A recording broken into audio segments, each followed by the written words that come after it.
अंधारा भर झालेला आहे, पाहता क्षणी एक दिवा पाहिजे आणि पुन्हा एकदा या महाराष्ट्राला नव्हे तर पूर्ण देशाला एक जिजाऊंचा शिवबा पाहिजे, एक जिजाऊंचा शिवबा. नमस्कार मित्रांनो, तुम्हा सर्वांचं पुन्हा एकदा आपल्या चॅनलच्या एका नवीन व्हिडिओमध्ये मनपूर्वक स्वागत करतो. तर मित्रांनो, आज आपण आलोय रायगडावरती आणि आता आपण बघितलं तर रायगडाच्या बेस पॉईंटवरती आहे आणि आता वाजले सकाळचे 6. तरी पण बघा आपलं पाठीमागे पूर्ण म्हणजे असं काळोखच आहे. अजून आता आम्ही निघणार आहोत. इकडून या साईडून आपल्याला जायचं आहे. आता हा इकडचा रोड आहे पहिलाच आणि हे बघा इथं तुम्ही बघू शकता, इथं पहिलं एक हॉटेल दिसतंय आणि इथूनच स्टार्ट होते आपली ट्रेकिंग. आणि आपल्यासोबत आहेत तांबट आणि दीपक. पहाटेच्या थंड आणि शांत वातावरणात आम्ही गड चढायला सुरुवात केली. वरती येताच गडावरून दिसणारा हा पहाटेचा सुंदर नजारा जणू काही मनात साठवून ठेवण्यासारखाच आहे. ही दृश्य सांगतात की रायगड फक्त एक किल्ला नाही तर एक प्रेरणा आहे. हा सूर्यप्रकाश आपल्याला आठवण करून देतो की इथूनच कधी काळी स्वराज्याचं स्वप्न पाहिलं गेलं होतं. रायगडावर पोहोचण्यासाठी आपल्याला 2 मार्ग पाहायला मिळतात. त्यातला अगदी सोपा मार्ग म्हणजेच रोपवे, जो की आपल्याला 2 ते 4 मिनिटांमध्ये गडावर आणून सोडतो. आणि दुसरा म्हणजे पायवाट.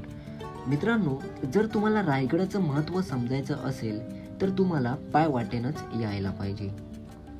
जवळजवळ 2 तासाच्या प्रवासानंतर आम्ही येऊन पोहोचलो ते म्हणजे महादरवाजा. मित्रांनो, आता आपण फायनली येऊन पोहोचलोय ते म्हणजे महादरवाजाच्या इथे. एवढं खालतून चालू येऊन आपण आता पोहोचलोय. तो बघा महादरवाजा तिकडे वरतीच आहे तिकडे. आणि आता आपण जे आलो ते पूर्ण 90 डिग्री होता या साईडून. तुम्हाला होतो ते बघा, त्या साईडून जे यायचं ते पूर्ण 90 डिग्री होतं. आता आपण जाऊयात वरती, चला. महादरवाजा हा रायगड किल्ल्याचा मुख्य प्रवेशद्वार आहे आणि हा दरवाजा म्हणजे किल्ल्याच्या भव्यतेचे आणि अभेद्य रचनेचे प्रतीक आहे. महादरवाजापासून खाली बघितलं तर आपल्याला जवळजवळ 90 डिग्रीच्या पायवाटा पाहायला मिळतात. त्याच पायवाटा सर करून आपण दरवाजाजवळ येऊन पोहोचतो. युद्ध काळात हा दरवाजा मुख्य प्रवेश बिंदू म्हणून वापरण्यात येत असे आणि इथून येणाऱ्या जाणाऱ्या प्रत्येकावर कडक नजर ठेवली जात असे. दरवाजाची रचना बघितली तर कायची अशा प्रकारे आपल्याला पाहायला मिळते. दरवाजावरती आपल्याला लोखंडी टोकदार खिळे पाहायला मिळतात, जे की हत्तीपासून संरक्षण करण्यासाठी लावले असावेत. दरवाजा हा विशिष्ट कोनात बांधलेला आहे, त्यामुळे शत्रू थेट आत घुसू शकत सुद्धा नव्हता. तर मित्रांनो, आता आपण फायनली आलोय रायगडावरती आणि आता आपण पॉइंट्स बघायला सुरुवात करूया. आता हा पहिला महादरवाजा आताच आपण बघून झालाय. आता आपण निघूया पुढच्या पॉईंटकडे. आणि तुम्ही जर आपल्या चॅनलवरती नवीन असाल तर चॅनलला लाईक करा, शेअर करा आणि सबस्क्राईब करायला विसरू नका. आणि रायगडाबद्दल तुम्हाला माहिती आणखीन काय जाणून घ्यायची असेल तर हा व्हिडिओला शेवटपर्यंत बघा, कारण की आज मी जास्तीत जास्त पॉईंट आपल्याला एक्सप्लोर करायचं बघणार आहे. तर चला आपल्या व्हिडिओला पूर्ण बघत राहा. छत्रपती शिवाजी महाराज की जय. हर हर महादेव हर हर महादेव. तर हे बघा, या साईडला पूर्ण असा जंगल आहे आणि ह्या साईडून आपण आता वरती जाणार आहोत. बघूया वरती किती वेळ लागतो जायपर्यंत. महादरवाजा एक्सप्लोर करून आपण येऊन पोहोचलो ते म्हणजे हत्ती तलावाजवळ. 3.5 किलोचं अंतर पार करून 2360 पायऱ्या गड सर केलात. जी लोक आजही पायथ्यापासून माथ्यापर्यंत पायी चालत येतात, यांना रायगडाचा महत्व कळतो. म्हणजे तुम्हाला सर्वांना रायगडाचा महत्व कोणाला असेल बघा. आता आपण नंतर गडाची पाठीमागची बाजू बघण्यासाठी पुढे आपण जाणारच आहोत, परंतु रायगडाच्या आपण 100% गडावरती आलो. समोर एक तलाव लागलं. अशी रायगड किल्ल्यावरती 11 तलाव आहेत, 84 पाण्याच्या टाक्या आहेत, 350 इमारती आहेत. या तलावाचं नाव दिलेलं आहे हत्ती तलाव. आज शंका निर्माण होते की रायगड किल्ल्यावरती 2 पायाच्या माणसाला पायऱ्या चढताना दम लागतो, मग डोंगरावरती 4 पायाचा बळण्याचा हत्ती हा गडावरती त्यावेळेला महाराजांनी आणला असेल कसा, आणला कशासाठी आणि आणला का याची माहिती मी तुम्हाला राजसत्रीवर सांगणार आहोत. त्या हत्तीला पाणी प्यायचं असेल, त्या हत्तीला आंघोळ करायचं असेल तर या तलावामध्ये सोडलं जात असायचं. म्हणजे त्याला इतिहासामध्ये म्हटलेलं आहे हत्ती तलाव म्हटलं गेलेलं आहे. हे आता 10 वर्षापासून लिकेज तलाव आहे, कारण की येताना आपण खाली पाणी पाहिलं, कातलाला पाणी थोडं हे केलेलं पाहिलं आपण, ते ह्या तलावातलं पाणी आपल्याला बघायला भेटतं पूर्णपणे. परंतु त्या काळचा इंजिनियर असते हिरोजी इंदुळकर, तर ते 4 मिनिटांमध्ये या हत्ती तलावाचा लिकेजचा आपण लगेच शोध लावला असता. पण आजचे इंजिनियर 10 वर्ष याचं लिकेज काढत आहेत, अजूनपर्यंत लिकेज सापडलेलं नाही म्हटलं जातं बघा. म्हणजे त्या इंजिनियर मध्ये आणि आताच्या इंजिनियर मध्ये आपल्याला लगेच फरक कळून येतो म्हटलं जातं बघा. मंडळी आता आपण जे आलोय जागेवरती ते आहे महाराजांचा राज्याभिषेक ज्या ठिकाणी झाला ती जागा आहे. तर तुम्ही बघू शकता हे बघा 10,000 प्रजा बसायची, समोर 32 मनाचं सिंहासन, एक मन 40 किलो 1280 किलोचं सिंहासन होतं. रत्नजडी सुवर्ण सिंहासन होतं सोन्याचं होतं पूर्णपणे. सिंहासनाच्या उजव्या साईडला 78 वर्षांच्या आऊसाहेब बसलेल्या होत्या, साईडला राजारामाचे संभाजीराजे, साईडला गागाभट्ट आणि सिंहासनाच्या डाव्याने उजव्या साईडला अष्टपदांचे मंत्री उपस्थित होते. कल्पना करो, फक्त आठवण्याचा प्रयत्न करा, वैभव डोळ्यासमोर आणण्याचा प्रयत्न करा की 400 वर्षापूर्वी दरबार दिसत कसा असेल आणि याचा वैभव डोळ्यासमोर आणण्याचा प्रयत्न करा. त्या वैभवामध्ये जर आपण असतो तर त्या मखमली पैठणी कापडामध्ये, काव दिव्यांच्या दिव्यामध्ये, त्या स्माशलीच्या उजेडामध्ये, आज रयतेच्या राजाच्या दरबारामध्ये आज आपण कशी दिसलो असतो याची कल्पना सुद्धा करू शकत नाही म्हटलं होतं बघा. इथे 6,000 प्रजा बसलेली असायची.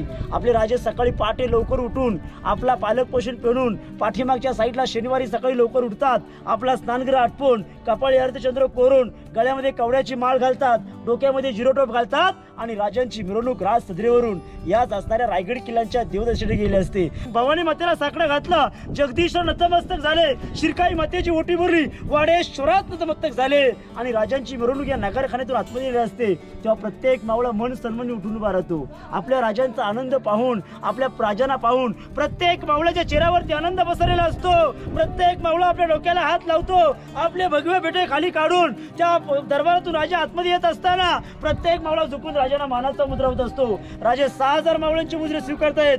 छत्रपतीची चाल सिंहासारखी होती, राजांची चाल एका वाघासारखी होती. एक नजर 32 मनाच्या सिंहासनावरती गेले असते, पण कोपऱ्यात बसलेली आपली आई आपल्या शिवबाला पाहिलं आणि आईच्या डोळ्यातून फक्त आनंदाचे अश्रू वाहिले. एक नजर 32 मनाच्या सिंहासनावरती, एक नजर भरलेली आईवरती गेली. आईचं दर्शन घेताना आईने आपल्या मुलाच्या डोक्यावर हात फिरवत नक्की म्हटले असतील, त्या शिवनेरीच्या काळ्या मातीमध्ये खेळणारा शिवबा, तो शिवबा त्या 32 मनाच्या रत्नजडी सुवर्ण सिंहासनापासून बसले जात आहे. त्या आईला या दरबारामध्ये काय बरे आनंद होत असेल. एक नजर आपल्या दरबारावरती पडते.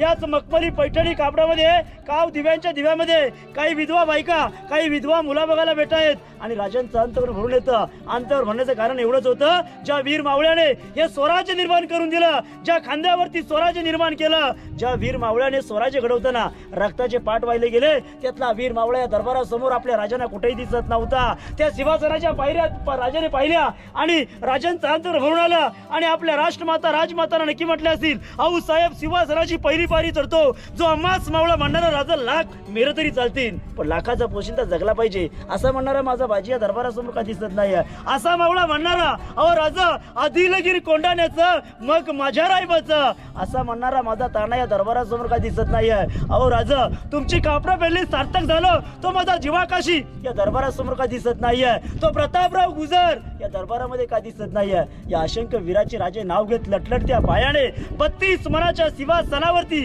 कारण की राजाने कधी रडायचं नसतं, राजाने कधी देहाची लागणे देहाची नसती. आपला उजवा गुडघा त्या 32 मनाच्या सिंहासनावर टेकवला. राजे छत्रपती झाले, राजे जगाचे पोशिंदे झाले. राजांच्या अंगावरती सोनेरी छत्र पकडलं गेलं. 7 नद्यांचा, 7 समुद्राच्या नद्यांचा काशीहून आलेला गागाभट्ट झाला. हातामध्ये विष्णूची मूर्ती झाली. 1000 मोहऱ्या उधळल्या गेल्या आणि या समोरच्या नगरखान्यातून एक मात्र जुल्फीदार उठला आणि या 6,000 प्रजेसमोर हलकारी दिली गेली. ललकारी अशी दिली गेली, माझ्याकडून सर्वांनी जे बोलायचंय की महाराज प्रौढ प्रताप पुरंदर क्षत्रिय कुलावंश सिंहासनाधीश्वर महाराजाधिराज जिजाऊंचा सुपुत्र भोसले कुलदीप श्रीमंत योगी श्री श्री श्री छत्रपती शिवाजी महाराज की जय. धर्मवीर छत्रपती संभाजी महाराज की जय. राष्ट्रमाता राजमाता जिजाऊ साहेबांचा विजय असो. आज आपण पाहतोय हे छत्रपती शिवाजी महाराजांचं बालटप आजच्या काळामध्ये स्विमिंग पूल म्हणतो, पण 400 वर्षापूर्वी आला त्या काळामधल्या राजांचं छत्रपतींचं बालटप. येथून स्विमिंग पूलची रचना आपल्याला बघायला भेटली. राजे येथून इथे स्नानगृह करायचे, राजे पालक पोषण पेडून जगदीश्वराच्या मंदिराशी जायचे बघा. आता या समोरच्या भिंतीपासून समोरचं बघा स्ट्रक्चर बघायला भेटते पूर्णपणे. याच्या आतमध्ये काय आपल्याला सागाच्या लाकडाचे कॉलम्स पिलर्स बघायला भेटत आहेत. समोर 3 टाक्या बघायला भेटत आहेत, 1 2 3. या छत्रपती शिवाजी महाराजांच्या पाणी पिण्याच्या टाक्या बघायला भेटतात आपल्याला पूर्णपणे. आता समोरचा दरवाजा पाहिला की नाही आपण, या समोरच्या दरवाजापासून समोरच्या भिंतीपर्यंत ही भिंत आता बांधलेली आहे, कारण की ही भिंत त्या काळामध्ये नव्हती. या भिंतीपासून त्या भिंतीपर्यंत हा आपल्या छत्रपती शिवाजी महाराजांचा राहता राजवाडा आहे, प्रशासन राहता राजवाडा. ह्याच्यातले सागाचे कॉलम्स पूर्णपणे बघायला भेटणार आहेत. म्हणजे हा एकावरती 2 मजली त्या काळामध्ये होता. मखमली पैठणी कापडाने, काव दिव्यांच्या दिव्याने आणि मशिरीच्या उजेराने त्या दरवाजाने आपण आतमध्ये आलो असतो आणि आपल्या समोर ते मखमली पैठणी कापड आणि काव दिव्यांचे दिवे आणि मशिरीचा उजेड आपल्या नजरेसमोर आणण्याचा प्रयत्न करा की त्या काळचा महाराजांचा भेट आपल्या नजरेसमोर जर असता तर आपण या राहत्या राजवाड्यामध्ये कशी दिसलो असतो याची कल्पना सुद्धा केली असती. म्हटलं आता बघा, वास्तविक रायगड किल्ल्यावरती राजाने 10 वर्ष काढलं. 26 वर्ष राजगडावरती, बालपण गेलं शिवनेवरती. आयुष्य लाभावं किती हो? 50 वर्ष. 50 वर्षामध्ये आपल्या राजाने स्वतःची गादी स्वतः निर्माण केली. 365 गड किल्ले घेतले. राजे अनेक होऊन गेले पण स्वतःच्या बाप त्याच्या गादीवर बसून गेले. जगातला विश्वातला एक राजा होऊन गेला की ज्यांनी स्वतःची गादी स्वतः निर्माण केली आणि 365 गड किल्ले घेतले. आताचा माणूस 50 वर्षामध्ये काय करू शकतो? 20 वर्ष बालपणात, 30 वर्षामध्ये मनासारखं माणसाला घर सुद्धा बांधता येत नाहीये. म्हणून तर आजही म्हणतो जगावं कसं ते शिकावं शिवबासारखं आणि मरावं कसं ते शिकावं संभासारखं. कारण की संभाजी महाराजांनी रायगड किल्ल्यावर 9 वर्ष काढली. कुठेही इतिहास लिहिला गेलेला नाही म्हटलं जातं बघा. पण जो मात्र दिवस बघायचा नव्हता तेव्हा राजधानीच्या माती पडला, अख्खा महाराष्ट्र पोरगा झाला आणि या महाराष्ट्राचा दिवस मावळला. तारीख होती 3 एप्रिल 1680, चैत्र पौर्णिमा, हनुमंत जयंती, वार शनिवारी. आपल्या महाराजांना आपला अखेरचा श्वास या समोरच्या चौथऱ्यावरती सोडला. इथून महाराजांची तीर्थयात्रा, समोर एक मंदिर दिसते की नाही, त्या मंदिराच्या बाजूला आपण समाधी पाहिली. तिथे महाराजांना देहचिंतेची आज्ञा देण्यात आली. तिथे का? कारण की राजे त्या शंकराचे भक्त होते. म्हणून सकाळी पहाटे इथून राजे दर्शनासाठी राजांची पालखी, राजांची मिरवणूक ते जगदीश्वराच्या मंदिराशी जायची. राज दरबारानंतर आपण येतो ते म्हणजे बाजारपेठ. रायगड किल्ल्याच्या सर्वात अतिमहत्वाच्या आपण परिसरामध्ये आलो आहोत. त्याला इतिहासामध्ये म्हटलेलं आहे बाजारपेठ. बाजारपेठीची लांबी पाहिली 800 फूट, रुंदी पाहिली 40 फूट, डाव्या साईडला 22, उजव्या साईडला 22-44 दुकानं आहेत. जर या बाजारपेठीची रचना पाहिली तर पाठीमागे मकान, आगे दुकान, अशी 2 टाईपची बाजारपेठ आजही बघायला भेटते. आज आपण बाजारपेठीची हाईट पाहिली तर आपल्याला उंचावरती बाजारपेठीची हाईट पाहायला भेटते. कारण की त्या काळची लोक होती, ही लोक रुबाबदार होती. कधी पायी बाजार केलेला नाहीये, घोड्यावरती बसून बाजार केला जात असायचा. म्हणून त्याच बाजारपेठीची हाईट पाहिली तर आपल्याला घोड्याच्या आकाराची बाजारपेठ पाहायला भेटते. बाजारपेठ नंतर आपण येऊन पोचतो ते म्हणजे रायगडाच्या अतिमहत्वाच्या मंदिरामध्ये. आपण रायगड किल्ल्याच्या सर्वात अतिमहत्वाच्या मंदिरामध्ये प्रवेश केलेला आहे. कारण की राजे सकाळी पहाटे डेली या जगदीश्वराच्या मंदिराच्या दर्शनासाठी यायचे.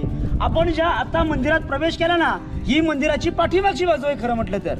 जर रायगडाच्या मंदिराचा वरचा परिसर पाहिला पूर्णपणे तर आपल्याला मस्जिद सारखा बघायला भेटतो. याचं एकमेव कारण आहे कारण की रायगडाला सह्याद्रीच्या पर्वत रांगाने घेरलेला आहे. मुस्लिमाने जर का पर्वताच्या सह्याद्रीच्या पर्वत रांगेवरून जर एखादा तोफेचा मारा केला तर तो तोफेचा मारा इकडे करू शकत नव्हते. कारण की त्यांना माहिती होतं की रायगड किल्ल्यावरती आपलं मस्जिद आहे आणि आतमध्ये शंकराची पिंड आहे. पण रायगड किल्ला उडवला कुणी तर इंग्रजाने 10 मे 1818ला. ह्या मंदिराची जर रचना पाहिली ना आपल्याला तर या समोरच्या तरबंदीपासून वरती काही खाचे बघायला भेटत आहेत. याच्या आतमध्ये सागाची लाकडं, त्याच्या वरतून बेंगलोर टाईप मातीची कौलं, याला आतून मखमली पैठणी कापडाने आणि काव दिव्यांच्या दिव्याने आणि मशालीच्या उजेराने हे संपूर्ण भगवं मंदिर आपल्याला बघायला भेटलं असतं. परंतु जेवढे मराठ्यांचे गड किल्ले आहेत, जेवढे महाराष्ट्रातले गड किल्ले आहेत, अशा बघणे अवस्थेमध्ये बघायला भेटणार आहेत. तुम्ही जरा उलटा करा, जाऊन राजस्थानचे गड किल्ले बघा. महाप्रतापमध्ये चित्तोडगड सोडलात तर सगळे गड किल्ले सुरक्षित आणि तंदुरुस्तीमध्ये आपल्याला आजही बघायला भेटत आहेत. मग मराठ्यांचे गड किल्ले असे का? कारण की ते राजपूत होते, शरण गेले, झुकले, वाकले, म्हणून त्यांचे गड किल्ले तसे राहिले. मराठ्याने कोणासमोर मान झुकवली नाही, वाकवली नाही. या युक्तीप्रमाणे कदाचित युक्ती तुम्ही ऐकली असेल, रात्रीच्या अंधाराला घाबरत नाहीये, रात्रीच्या अंधाराला घाबरत नाहीये. या उजेराची जात आहे, मोडेल पण वाकणार नाहीये. ही खरी मराठ्याची जात आहे, ही खरी मराठ्याची जात आहे. जे झुकले वाकले त्यांचे गड किल्ले तसे राहिले. ज्याने आयुष्यभर लढा दिला त्यांच्या मात्र गड किल्ल्यांची अशी अवस्था पाहायला भेटे. 10 मे 1818ला इंग्रजांचे 2 अधिकारी कर्नल पतूर, मेजर हॉल या 2 ब्रिटिशांनी रायगडाला 4 बाजूने वेढला आणि रायगडाच्या बॅक साईड डोंगरा पोटल्याचा येथून लांब पल्ला तोफा चढवला आणि महाराज दक्षिण दारोकडे उडवला. हा उडवल्याबरोबर रायगड किल्ल्याचं वरचं स्ट्रक्चर 11 ते 12 दिवस जळत होतं. हे वरचं जळून गेलं, राहिल्या फक्त पडक्या इमारती आणि आपल्याला वीट बांधकाम आजही बघायला भेटतं. आज शंका निर्माण होते की रायगड किल्ल्यावरती आम्ही पूर्ण किल्ला पाहत आलो, परंतु पाहण्यापूर्वी रायगड किल्ल्यावरती आम्ही मोठमोठ्या इमारती पाहतो. आपण एखादं घर बांधाय दिला इंजिनियरला, तर त्याच्या हातावर जर वीट पडली तर रक्त निघतं. मग कल्पना करा, हा दगड एकावरती ठेवताना त्या मावळ्यांचं बोटं ह्याच्या आतमध्ये नक्की चाटलं असतील. म्हणून मराठ्यांचा इतिहास या रायगड किल्ल्याच्या दगडामध्ये, प्रत्येक गड किल्ल्यामध्ये आहे. कारण की आजही आपण म्हणतो की बाकीच्या देशांना भूगोल आहे, माझ्या महाराष्ट्राला इतिहास आहे. मराठ्यांचा इतिहास या दगडामध्ये लपून ठेवलं म्हटलं जातं पूर्णपणे. हा दगड खालून न आणता रायगड किल्ल्यावरती 11 तलाव खोदली गेली, 84 पाण्याच्या टाक्या खोदल्या. त्यातून जो काही दगड निघाला तो रायगडाच्या बांधकामासाठी वापरला गेला. जेथे खड्डे पडले त्याला खालून तरबंद्या बांधल्या, पिण्याकरता पाणी झालं, बांधकामासाठी दगड झाला. एका दगडामध्ये 2 पक्षी मारले गेले. पाणी जिरवा पाणी अडवा ही स्कीम महाराजांच्या काळामध्ये राबवत होतं. आज फक्त म्हटलं जातं आपण एखादं घर बांधलं, घरामध्ये मटेरियल काय वापरतो, सिमेंट किंवा रेती. त्या काळामध्ये गुळ, सीसा आणि चुना याच्या आतमध्ये भरलेला आहे. म्हणून 400 वर्षापूर्वीची भिंत आजही आपल्याला बघायला भेटणार आहे. समोर पाहतो दरवाजा, चारी बाजूच्या मंदिराचे दरवाजे बघा आपल्याला छोटे बघायला भेटत आहेत. कारण की मुस्लिम सरदार दिपाड द्यायचा असतो. या मंदिरामध्ये काय आहे त्याला आतमध्ये शिरता नाही यायला पाहिजे, म्हणून मंदिराच्या आपण दरवाजाची रचना पाहिली तर आपल्याला छोटीशी रचना पाहायला भेटते, पूर्णपणे बघायला भेटते बघा पूर्णपणे. आज मंदिर लाकडाचं असतं, जळून गेलं असतं. ज्या टायमाला जुल्फिकारने घराला वेढा दिला तेव्हा तो 2 हातोडे घेऊन आला होता. आणि या मंदिराचे काही रस्त्याची आपल्याला तोडफोड बघायला भेटते पूर्णपणे. कारण की त्याला आतमध्ये शिरता नाही आलं म्हणून वरचं त्याने स्ट्रक्चर तोडून दिलं होतं पूर्ण म्हटलं जातं बघा. समोर नंदीबन आहे आणि समोर रायगडाची मंदिराची समोरची बाजू आपण बघायला समोर जाणार आहोत. हा समोरचा नगारखाना आहे. त्या नगारखान्याच्या पायरीवरती आजही एक छोट्याशा अक्षरामध्ये, पहिल्या पायरीवरती 400 वर्षापूर्वीच्या अक्षरामध्ये ती मोडलिपी लिहिलेली आहे. आणि त्या मोडलिपीचा अर्थ असा म्हटला जातो की सेवेच्या ताई तत्पर हिरोजी इंदुळकर, ज्याने रायगड किल्ला बांधला, ज्या कलाकाराने रायगड किल्ला बांधला, त्या कलाकाराचं नाव एका दगडामध्ये आपल्याला बघायला भेटतंय. कारण की रायगड बांधण्यासाठी हिरोजीने स्वतःचं घरदार विकलं, स्वतःचं घरदार विकून स्वतःचा वाडा गहाण ठेवला, स्वतःची जमीन गहाण ठेवली आणि महाराजांनी हा रायगड बांधून दिला. जेव्हा राजे सदरेवरती आले आणि राजे 70 गडावरती आले तेव्हा महाराजांनी विचारलं, आपण रायगड बांधलात आणि रायगडाचं एवढं सुंदर गॅरंटी पत्र दिलं, ती गडाखाली जायचे पाणी, गडावर ती फक्त हवा. आता आम्हाला तुम्हाला काही द्यावं असं वाटतंय, रयतेकडून स्वराज्याकडून तुम्हाला काय हवंय तुम्ही तोडाने मागून घ्या. ज्याने रायगड बांधला याला आपले राजे विचारतायत तुम्हाला काय बक्षीस पत्र पाहिजे ते मागून घ्या. परंतु ज्याने ताजमहल बांधला त्याचे हात तोडून टाकले. यालाच म्हणतात पवित्र जगातले पहिले राजे होऊन गेले म्हटलं आता बघा. हिरोजी म्हणतात राजा मला काहीच नको, नाही हिरोजी मागून घ्या, धन दौलत, अर्थ, राज्य, हत्ती, घोडे, खजिने, सोनं काय पाहिजे ते मागून घ्या. नका राजा मला काहीच नको, फक्त राजा एका दगडाला बसवायची अनुमती द्या. तो दगड त्या जगदीश्वराच्या पहिल्या पायरीवरती बसवायची फक्त अनुमती द्या. हिरोजी दगड तिथे का, तो दगड खाली एक महादरवर त्याच्यावर बसवा, वरती नगरखाना आहे त्याच्यावरती बसवा, आम्ही अनुमती देतो. नाही राजा मी सार्थक होणार नाही. ज्या वेळेस तुमचा मुक्काम रायगड किल्ल्यावरती होईल त्यावेळेस तुम्ही त्या मंदिरात नक्कीच असाल. सूर्योदयाच्या साक्षीने तुमचं उजवं पाऊल पडेल त्याच पायरीवरती फक्त माझं नाव लिहायचंय. कारण की ज्या वेळेस तुमचं पाऊल उजवं पाऊल त्याच पायरीवरती पडेल त्या उजव्या पावलाची धूळ ही सदैव माझ्या मस्तकी टेकली पाहिजे. म्हणून त्या मंदिरामध्ये आजही लिहिलेलं आहे सेवेचे ताई तत्पर हिरोजी इंदुळकर. आपल्या छत्रपतींच्या डोळ्यातून आनंदाचे अश्रू वाहिले. कडकडून हिरोजींना मिठी मारली आणि म्हटले वा हिरोजी वा, तुमच्यासारखी माणसं स्वराज्याला लाभलीत म्हणून हे स्वराज्य निर्माण झालं. तर मित्रांनो आता मी चाललोय टकमकटोक बघायला. तर ते बघा तुम्ही बघू शकता, इथून आपला त्या साईडला त्या पॉईंटवर जायचं आहे आपल्याला. हे बघा किती लांब आहे. आपण कुठून त्या साईडून आलो त्या वरच्या टोकावरून आणि आपल्याला इकडे जायचं आहे. बघा किती उंच आणि भव्य दिव्य असा श्रीमान रायगड.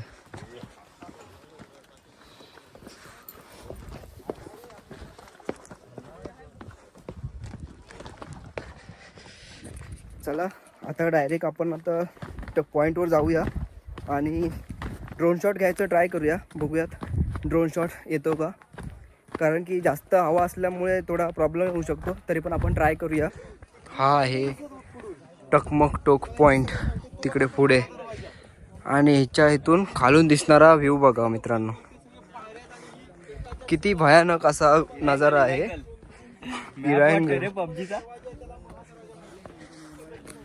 खूप भयानक असा हा पॉइंट आहे. टकमकटोक हा रायगडावरील एक ऐतिहासिक आणि थरारक कडा आहे. हा कडा अतिशय उंच आणि तासलेला असून याच्या टोकावर उभे राहिल्यास आपल्याला समोर अथांग दरी आणि निसर्ग सौंदर्य पाहायला मिळते. शिवकालात या ठिकाणाचा उपयोग गुन्हेगारांना शिक्षा देण्यासाठी केला जात असे. गंभीर गुन्हे आणि स्वराज्यासोबत फितुरी करणाऱ्यांना या कड्यावरून खाली फेकून दिले जायचे. परंतु महाराजांनी आजवर कोणालाच फेकले नव्हते आणि संभाजी महाराजांनी कोणाला सोडले नव्हते.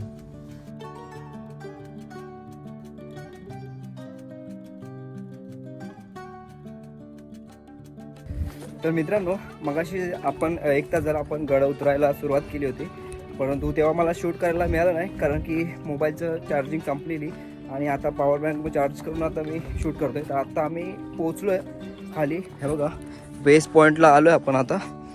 आणि आपल्याला जास्त ड्रोन शॉट वगैरे काही घेता आले नाही आणि कारण की जास्त हवा होती त्याच्यामुळे ड्रोन उडवायला भीती वाटत होती. तर जे काही ड्रोन शॉट घेतले ते आपण या व्हिडिओमध्ये एन्जॉय करूया. आणि मित्रांनो, तुम्हाला जर हे ड्रोन शॉट आवडले तर व्हिडिओला लाईक करा, शेअर करा आणि सबस्क्राईब करायला मात्र अजिबात विसरू नका. तोपर्यंत बाय बाय.